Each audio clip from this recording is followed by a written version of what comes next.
শাপলাকলিতে vote দেওয়ার যৌন নির্যাতনের শিকার হওয়ার অভিযোগ। নির্যাতনের শিকার নারীকে দেখতে সোমবার হাতিয়ায় যাচ্ছেন জামাত আমির। নোয়াখালীর সেই নারী নিরাপত্তায় পুলিশ মোতায়েন, সুষ্ঠু নিরপেক্ষ তদন্তের দাবি জানিয়েছেন ছাত্রদল সেক্রেটারি নাসির উদ্দিন নাসির। বাবুগঞ্জ মুলাদিতে ভোট কেন্দ্র দখল, সহিংসতার অভিযোগ। প্রশাসন বিএনপির পক্ষে, ভোট জালিয়াতির সুযোগ হয়েছে বলেছেন ব্যারিস্টার ফুয়াদ। ঝালকাঠিতে মাদকাসক্ত ছেলেকে হত্যার পর 999-এ ফোন করে পুলিশের কাছে আত্মসমর্পণ।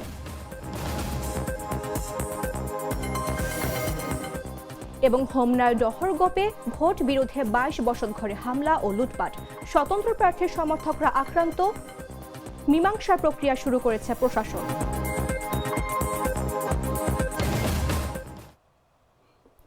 দর্শক, আমন্ত্রণ দেশজুড়ে সংবাদে। আপনাদের সাথে রয়েছে আমি মামদুহা রাইসা। মশলা বদলে ফেলেছি, এবার আপনিও বদলে ফেলুন। একবার প্রাণ গুঁড়া মশলা ব্যবহার করেই দেখুন। নোয়াখালীর হাতিয়ায় নির্বাচনের শাপলাকলিতে ভোট দেওয়ার পর নির্যাতনের শিকার হওয়া এক নারীর নিরাপত্তা নিশ্চিত করতে হাসপাতালে পুলিশ মোতায়েন করা হয়েছে।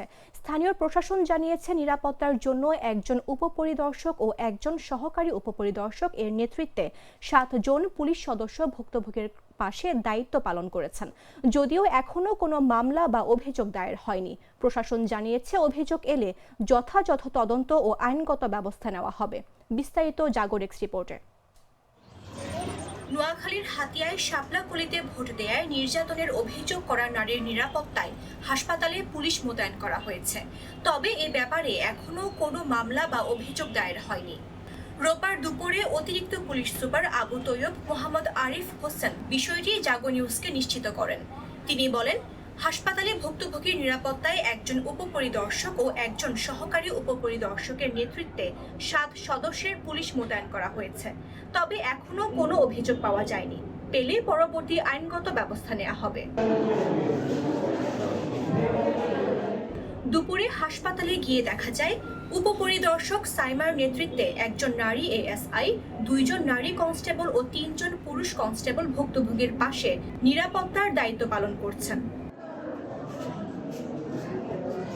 এদিকে শনিবার রাতে নোয়াখালী 6 আসনের সংসদ সদস্য পদে বিজয়ী এনসিপির সিনিয়র যুগ্ম মুখ্য সমন্বয়ক আব্দুল হান্নান মাসুদ ও নোয়াখালী 4 আসনে পরাজিত জেলা জামাতের আমির ইসহাক খন্দকার ওই নারীকে হাসপাতালে দেখতে গেলে জামাত ইসলামের আমির ডাক্তার শফিকুর রহমান ও জাতীয় নাগরিক পার্টির আহ্বায়ক নাহিদ ইসলাম ভুক্তভোগীর সঙ্গে ভিডিও কলে কথা বলেন। এ সময় ওই নারীকে দেখতে কেন্দ্রীয় নেতারা সোমবার নোয়াখালী যাওয়ার প্রতিশ্রুতি দিয়েছেন।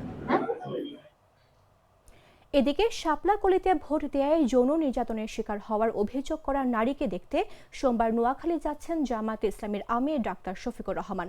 তার সঙ্গে জাতীয় নাগরিক পার্টির আহ্বায়ক নাহিদ ইসলামও যাওয়ার কথা রয়েছে।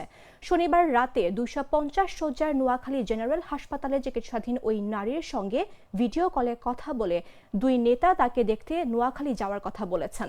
এ সময় সেখানে উপস্থিত নোয়াখালী 6 আসনের সংসদ সদস্য পদে বিজয়ী এনসিপির সিনিয়র যুগ্ম মুখ্য সমন্বয়ক আব্দুল হান্নান মাসুদ ও নোয়াখালী 4 আসনে পরাজিত জেলা জামাতের আমির ইসহাক খন্দকার বিষয়টি গণমাধ্যমকে নিশ্চিত করেন। জেলা জামাতের আমির ইসহাক খন্দকার বলেন, আমিরের জামাত ডাক্তার শফিকুর রহমান নির্যাতিতার সঙ্গে ভিডিও কলে কথা বলেছেন।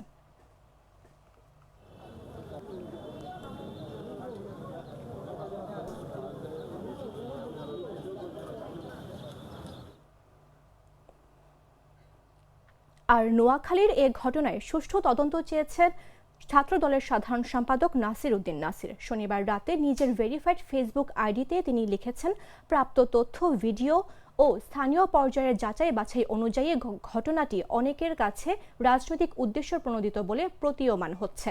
তবে চূড়ান্ত তদন্ত শেষ না হওয়া পর্যন্ত কোনো মন্তব্য করা হচ্ছে না। তিনি বলেন, আইন তার নিজস্ব গতিতে চলুক, নিরপেক্ষ তদন্ত হোক এবং সত্য স্পষ্টভাবে উদ্ঘাটিত হোক। নাসির উদ্দিন নাসির আরও সতর্ক করেছেন, তদন্তে যদি প্রমাণিত হয় কোনো রাজনৈতিক প্রতিহিংসার উদ্দেশ্যে মিথ্যা নাটক সাজানো হয়েছে, তবে সংশ্লিষ্টরা দায় এড়াতে পারবে না।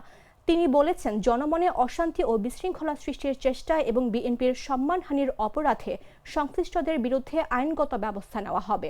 ছাত্রদল সাধারণ সম্পাদক জানিয়েছেন, রাজনীতি হোক আদর্শ, নীতি ও জনকল্যাণের প্রতিযোগিতা।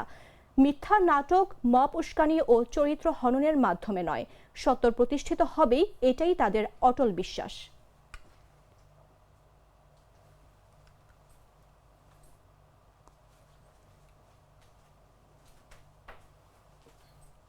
বরিশাল ৩ আসনে এবি পার্টির প্রার্থী ব্যারিস্টার মোহাম্মদ আসাদুজ্জামান ভূঁইয়া অভিযোগ করেছেন, নির্বাচন কমিশন ও অন্তর্বর্তী সরকার নির্বাচনে লেভেল প্লেয়িং ফিল্ডে নিশ্চিত করতে ব্যর্থ হয়েছেন। রোববার বরিশাল প্রেস ক্লাবে সংবাদ সম্মেলনে তিনি বলেন, বাবুগঞ্জ মুলাদিতে নির্বাচনের নামে চর দখল হয়েছে, কিছু কেন্দ্রে ব্যালট বাক্স ছিনতাই করা হয়েছে, অস্ত্রের ভয় দেখিয়ে ভোটারদের বের করা হয়েছে, বিএনপি নেতাকর্মীরা নিজেদের ইচ্ছামতো কেন্দ্র দখল করেছে। ব্যারিস্টার ফুয়াদ অভিযোগ করেন, প্রিসাইডিং অফিসার ও সহকারী প্রিসাইডিং অফিসারের ওপর বন্দুক ধরে ভোট জালিয়াতি করা হয়েছে। ভয়ভীতি প্রদর্শনের কারণে তারা কেন্দ্র ছেড়ে দেয় এবং তখন ভোট চুরি করা হয়েছে। তিনি আরও বলেন, নির্বাচনের দিন ও পরে সহিংসতা চরম আকার নিয়েছে। শতাধিক নেতাকর্মীর ওপর হামলা, ঘরবাড়ি ভাঙচুর ও পুড়িয়ে দেওয়ার ঘটনা ঘটেছে। প্রশাসন সম্পূর্ণভাবে বিএনপির দিকে ঝুঁকে রয়েছে এবং ভোট জালিয়াতির সুযোগ সৃষ্টি করেছে। আপনাদেরকে দেখানোর জন্য পাঠাইলাম। তারপরে আমার বাড়িতে আসছে ছাত্র দলের ছেলেপেলে লোক পাঠাইছে আমাকে জবাবদিহিতা চাওয়ার জন্য যে তার ভাইরে কেন্দ্র দখল করার সময় সেনাবাহিনী পিটাইছে কেন। আমার বাড়িতে এসে জিজ্ঞেস করছে আমি লোক পাঠাইছি কিনা, আমি নাম দিছি কিনা, আমি ছবি দিছি কিনা। মানে এদের কত বড় দুঃসাহস হয়েছে চিন্তা করেন। এই বিএনপির ফ্যাসিবাদীদের, নতুন ফ্যাসিবাদ যেগুলো দেখতে পাচ্ছি। এরপর কর্মীদের কি অবস্থা? তাহলে আমাদের বক্তব্য খুব পরিষ্কার। আমরা গণমাধ্যমের ভাইদেরকে বলবো যে আপনারা রাষ্ট্রের হয়ে, জনগণের হয়ে যেটা করছেন সেটা তো অবশ্যই আপনারা করে যাবেন। আর এই নির্বাচনের চটদখল যেটা, এটা নির্বাচনী চটদখল বলবো আর কি, যে এই রকম চটদখলের নির্বাচন করে যারা ক্ষমতায় যাচ্ছেন তারা দয়া করে 24 ভুলে যাবেন না। আজকে আপনি এখানে চটদখল করে আমার চট নিয়ে গেছেন দখল করে, এর মানে এটা না যে 61,000 লোক চুপচাপ বসে থাকবে। তাদের ভিতরে যে ক্ষোভ তৈরি হয়েছে, তারা নিজের চোখে দেখতে পেয়েছে তাদের চোখের সামনের বিজয় কিভাবে ছিনিয়ে নেওয়া হয়েছে চুরি বাটপারি করে। প্রিসাইডিং অফিসারদের আপনার মাথায় বন্দুক ধরা হয়েছে ব্যালট জালিয়াতির সময়। গ্লিটারের টুইন লেমন ও অ্যান্টিব্যাকটেরিয়াল ফর্মুলা বাসনকে চকচকে জীবাণুমুক্ত করে আমাদের দেয় গ্লিটার গ্যারান্টি। ঝালকাঠির কাঠালিয়া উপজেলায় মাদকাসক্ত ছেলেকে হত্যার পর পিতা জাতীয় জরুরি সেবা 999-এ ফোন করে পুলিশের কাছে আত্মসমর্পণ করেছেন।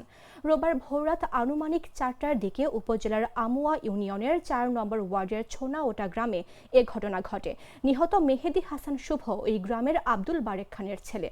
পুলিশ ও স্থানীয় সূত্রে জানা গেছে, শুভ দীর্ঘদিন ধরে মাদকাসক্ত ছিলেন এবং নেশার টাকার জন্য প্রায়ই পরিবারকে চাপ দিতেন। ঘটনার দিন সকালে 3 লাখ টাকা দাবি করে বাড়িতে ভাঙচুর চালান। সন্ধ্যায় বাজার থেকে একটি ধারালো দা কিনে বাবা মাকে হত্যার হুমকি দেন। রাতে পরিবারের জন্য সদস্যরা আলাদা ঘরে অবস্থান করলেও ঘুমন্ত অবস্থায় তাকে ধারালো অস্ত্র দিয়ে আঘাত করা হয়। পুলিশ ঘটনাস্থল থেকে মরদেহ উদ্ধার করে ময়নাতদন্তের জন্য ঝালকাঠি সদর হাসপাতালের মর্গে পাঠায়। নিহতের মা খুশি বেগম বাদী হয়ে স্বামীকে আসামি করে কাঠালিয়া থানায় হত্যা মামলা দায়ের করেছেন। কাঠালিয়ার রাজাপুর সার্কেলের সহকারী পুলিশ সুপার মোহাম্মদ শাহ আলম জানিয়েছেন, নেশার টাকার বিষয়ক পারিবারিক বিরোধের জেরে ঘটনা ঘটেছে বলে ধারণা করা হচ্ছে। কাঠালিয়া থানাধীন সোনাওয়াটা এলাকার জনৈক মেহেদি হাসান শুভ দীর্ঘদিন যাবৎ মাদকের সাথে জড়িত, মাদক ব্যবসা, মাদক সেবনের সাথে জড়িত। সে বিভিন্ন সময় তার পরিবার সহ আশপাশের লোকজনদের ব্যাপক ভয়ভীতি প্রদর্শন করে এবং মারধর করে, অনেক সময় লোকজনদেরকে দা দিয়ে কূপ দেয়। এরই ধারাবাহিকতায় গতকাল তার দাবিকৃত 3 লক্ষ টাকা তার পিতা দিতে না পারায় সেটি দাও কিনে আনে এবং ভয়ভীতি দেখায়, ঘর ভাঙচুর করে, বলে যে টাকা আগামীকালের মধ্যে না দিলে তাকে খুন করবে। যেহেতু তার পিতা তার সম্পর্কে আগের থেকে অবগত, নিরাপত্তাহীনতা ভুগতেছিল এবং নিরাপত্তার কথা বিবেচনা করে, তার পরিবারের অন্যান্য সদস্য, স্ত্রী, সন্তানের কথা বিবেচনা করে উনি নিজেই দা দিয়া কুপিয়ে তার 25 বছর বয়সী সন্তানকে হত্যা করে। পুলিশ সংবাদ পেয়ে তাৎক্ষণিকভাবে ঘটনাস্থলে উপস্থিত হয় এবং লোকজনের সহায়তায় উক্ত খুনিকে গ্রেপ্তার করতে সমর্থ হয়। এই সংক্রান্তে নিয়মিত মামলা রুজু করা হয়েছে।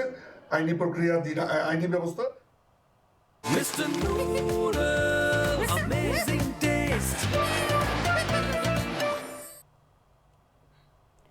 নির্বাচনী বিরোধের জেরে কুমিল্লা ২ আসনের হোমনার ডহরগোপ গ্রামে অন্তত ২২টি বসতঘরে হামলার অভিযোগ উঠেছে। ওই গ্রামের ভোট কেন্দ্রের বাইরে মারধরের জেরে ফলাফল পরবর্তী বিএনপি ও স্বতন্ত্র প্রার্থীর সমর্থকদের মধ্যে ভাঙচুর ও লুটের ঘটনা ঘটেছে। শনিবার সরেজমিনে ঘুরে ভাঙচুরের এই দৃশ্য দেখা যায়। এদিকে এ গ্রামের বহু পুরুষ হুমকি ও মিথ্যা মামলার ভয়ে অন্যত্র চলে গেছে বলে বাড়িতে অবস্থানরত নারীরা জানিয়েছেন। স্থানীয়রা জানান, ডহরগোপ কেন্দ্রটিতে স্বতন্ত্র প্রার্থী আব্দুল মতিন খানের তালা মার্কা ২১ ভোটে জয়ী হন। কেন্দ্রে বিরোধের ঘটনায় সাবেক ভারপ্রাপ্ত ইউপি চেয়ারম্যান কামরুজ্জামান ও আবুল খায়ের ডাক্তারের সহ কয়েকটি বসতঘর হামলার শিকার হয়। এরপর বিএনপি প্রার্থী সেলিম ভুঁইয়ার জয়ের খবর পেয়ে রাতে সাবেক ভারপ্রাপ্ত ইউপি চেয়ারম্যান কামরুজ্জামানের নেতৃত্বে পাল্টা হামলায় স্বতন্ত্র প্রার্থীর সমর্থকদের ২২টি বসতঘর ভাঙচুর ও লুটপাটের শিকার হয়েছে। ক্ষতিগ্রস্তরা আইনশৃঙ্খলা বাহিনীর সংশ্লিষ্ট কর্তৃপক্ষের কাছে প্রতিকার চেয়েছে। এ ঘটনায় স্থানীয়ভাবে মীমাংসা প্রক্রিয়া চলছে বলে জানিয়েছে হোমনা থানার ভারপ্রাপ্ত কর্মকর্তা মোর্শেদ আলম চৌধুরী।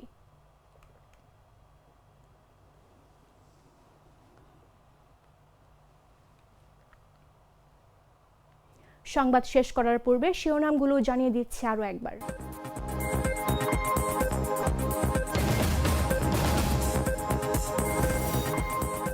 শাপলাকলিতে ভোট দেয় যৌন নির্যাতনের শিকার হওয়ার অভিযোগ। নির্যাতনের শিকার নারীকে দেখতে সোমবার হাতিয়ায় যাচ্ছেন জামাত আমির। নোয়াখালীর সেই নারীর নিরাপত্তায় পুলিশ মোতায়েন, সুষ্ঠু নিরপেক্ষ তদন্তের দাবি জানিয়েছেন ছাত্রদল সেক্রেটারি নাসির উদ্দিন নাসির। বাবুগঞ্জ মুলাদিতে ভোট কেন্দ্র দখল, সহিংসতার অভিযোগ। প্রশাসন বিএনপির পক্ষে ভোট জালিয়াতির সুযোগ হয়েছে বলেছেন ব্যারিস্টার ফুয়াদ। ঝালকাঠিতে মাদকাসক্ত ছেলেকে হত্যার পর 999-এ ফোন করে পুলিশের কাছে আত্মসমর্পণ।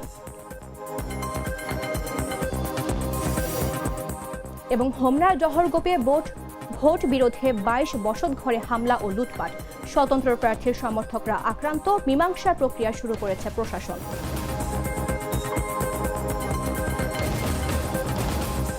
দর্শক, এই ছিল এখনকার মতো। প্রতি মুহূর্তে সর্বশেষ খবর জানতে ভিজিট করুন jagonews24.com। ফলো করুন আমাদের ভেরিফাইড ফেসবুক পেজ এবং সাবস্ক্রাইব করুন জাগো নিউজের ইউটিউব চ্যানেল। ধন্যবাদ সবাইকে।